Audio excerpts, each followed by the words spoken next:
Dear students, आज हम बात करेंगे सिंगल न्यूक्लियोटाइड पॉलीमॉर्फिज्म के बारे में कि किस तरह से अगर आपका कोई भी एक सिंगल बेस चेंज हो जाता है तो किस तरह से बहुत सारे मॉर्फोलॉजिकल ट्रेट्स को कैसे अफेक्ट करता है। इसको हम कहते हैं स्निप्स या सिंगल न्यूक्लियोटाइड पॉलीमॉर्फिज्म।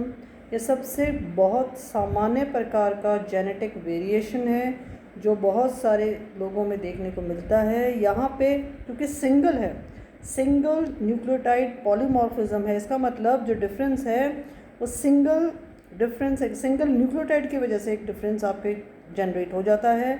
क्योंकि आपको पता है जो डीएनए होते हैं उन डीएनएज में पॉली न्यूक्लियोटाइड सीक्वेंसेस प्रेजेंट होती हैं इन नाइट्रोजनस बेस पेयर्स की। तो वहाँ पे अगर कोई चेंज हो जाए किसी भी न्यूक्लियोटाइड का तो वो बहुत सारे फीचर्स को अफेक्ट करेगा।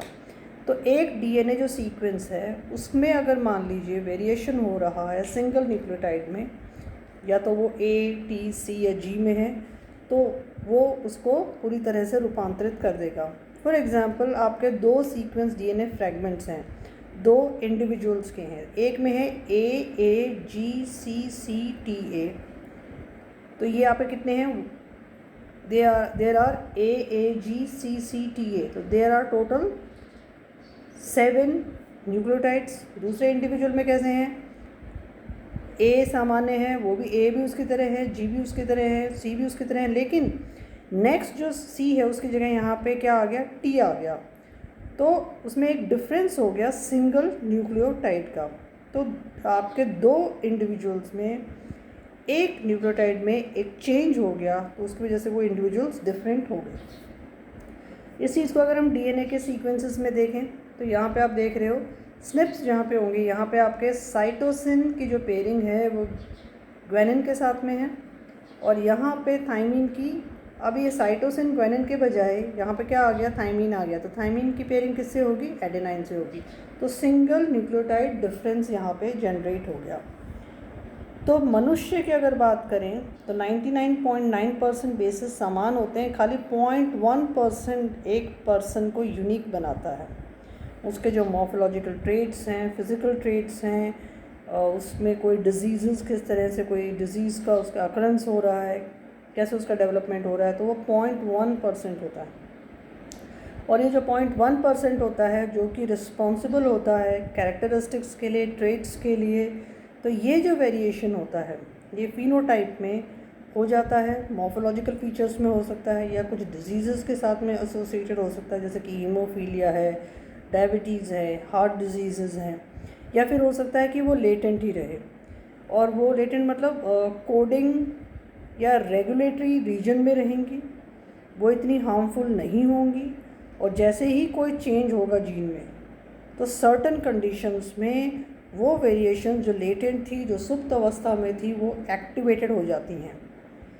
तो वेरिएशंस ज़्यादातर कैसी होती हैं? हार्मलेस इन नेचर होती हैं, या फिर कई परिस्थितियों में कुछ डिसऑर्डर्स में, डिजीज़ में वो हार्मफुल भी हो सकती हैं।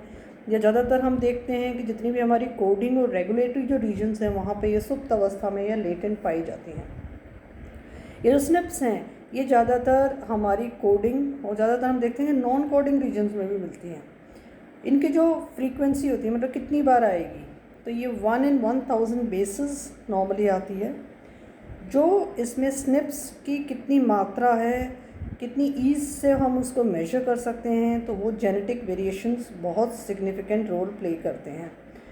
क्योंकि इन स्निप्स को अगर हम देखें तो वो उसका जो एसोसिएशन है वो पर्टिकुलर जीन के साथ में हो सकता है। तो एक तरह से हम उसको बायोलॉजिकल मार्कर के रूप में उस पर्टिकुलर जीन के लिए स्टडी कर सकते हैं।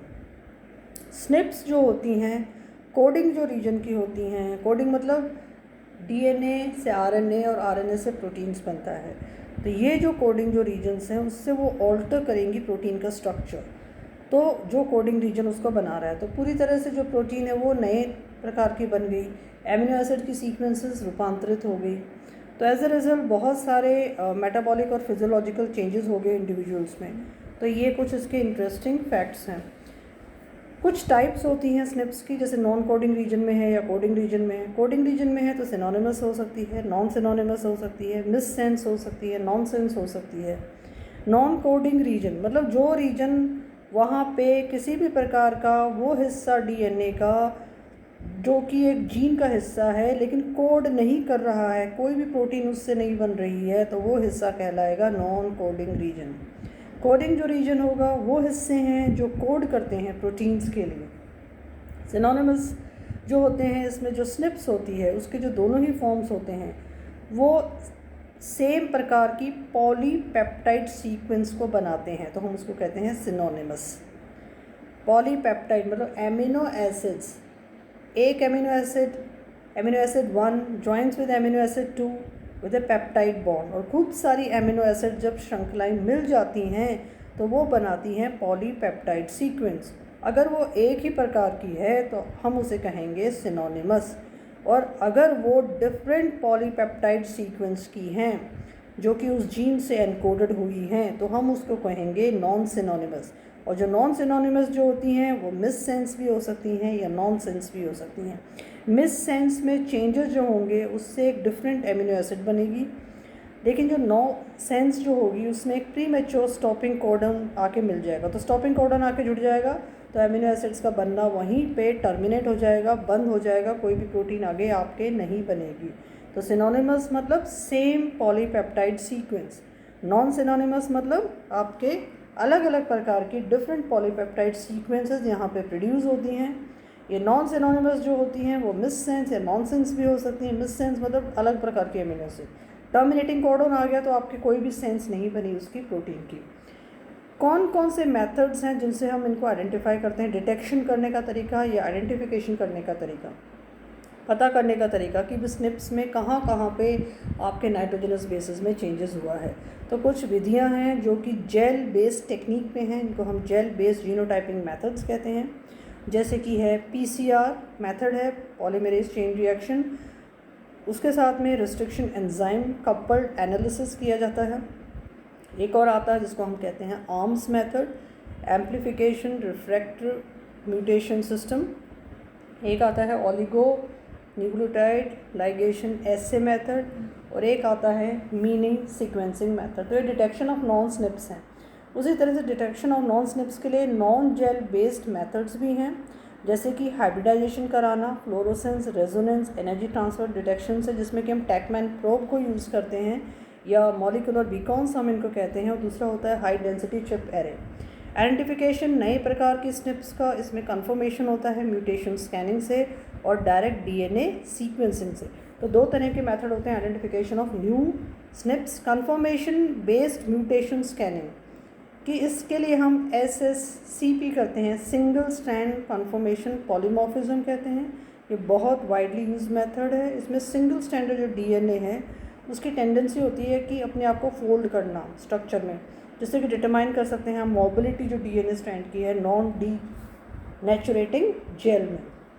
बहुत सारे एप्लीकेशन एरियाज हैं स्निप्स के, क्योंकि जो वेरिएशन होता है डीएनए सीक्वेंस का वो इफेक्ट करता है ह्यूमन बींग्स का। तो हम मॉर्फोलॉजिकल ट्रेट्स पढ़ सकते हैं, how they are responding to new variants of pathogens, chemicals का क्या इफेक्ट है, वैक्सीन्स का क्या इफेक्ट है इंडिविजुअल पे, ड्रग्स का क्या इफेक्ट है, कैसे कोई इंडिविजुअल डिजीज़ डेवलप करता है।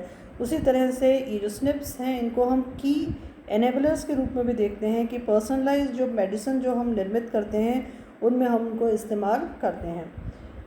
बहुत सारे एप्लीकेशन एरियाज़ में और भी हैं, जैसे कि हम इसको यूज़ करते हैं जीन डिस्कवरी और मैपिंग, क्रोमोसोम मैपिंग, और क्रोमोसोम में जो जीन्स प्रेजेंट होती हैं, कौन कौन सी जीन्स कौन से डिजीज़ के साथ में अफेक्टेड हैं, कौन से फीचर्स के साथ में एसोसिएटेड हैं, उनकी मैपिंग कर सकते हैं एक इंडिविजुअल की।